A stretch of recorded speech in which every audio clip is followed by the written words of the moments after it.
السلام علیکم، آپ دیکھ رہے ہیں کے نیوز ایچ ڈی میں ہوں حارث علی شاہ گیلانی۔ چلتے ہیں آج کی اہم خبروں کی طرف۔ تازہ ترین خبروں سے باخبر رہنے کے لیے ہمارا چینل سبسکرائب کیجیے۔ لیے چلیں گے سانگڑ۔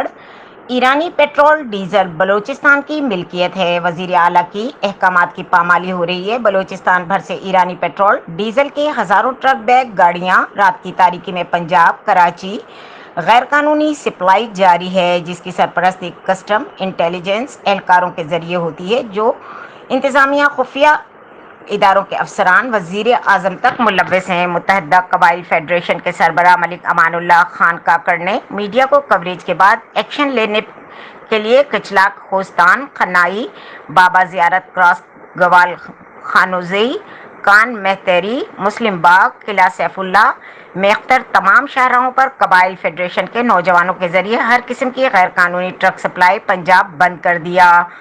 2 دن سے جاری اس بندش میں ہزاروں ٹرک غیر قانونی سپلائی روڈوں پر کھڑے ہیں۔ قانون سکھانے والے کسٹم ادارے غیر قانونی ٹرک بند کرنے سے قاصر ہیں۔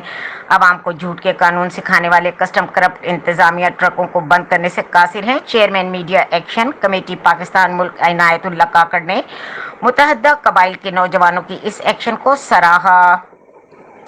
دشمن اگر اچھے کام کرے تعریف بنتی ہے۔ اس احتجاج سے ایرانی پیٹرول ڈیزل کم ترین سطح پر آ کر پہنچ گیا ہے۔ غریب عوام 300 کے بجائے اب 120 روپے لیٹر لینے میں خوشی کا اظہار کر رہے ہیں۔ یاد رہے کہ روزانہ اس اسمگلنگ میں براہ راست کسٹم انٹیلیجنس ملوث ہے، جس کی وجہ سے بلوچستان میں پیٹرول بلند ترین سطح پر پہنچ جاتا ہے۔ تمام میڈیا جرنلسٹ اس اقدام کی حمایت کریں۔ Media action committee Pakistan. مزید خبروں اور اپڈیٹس کے لیے ہمارے ساتھ رہیے گا، تب تک کے لیے اپنا خیال رکھیے گا۔ اللہ حافظ۔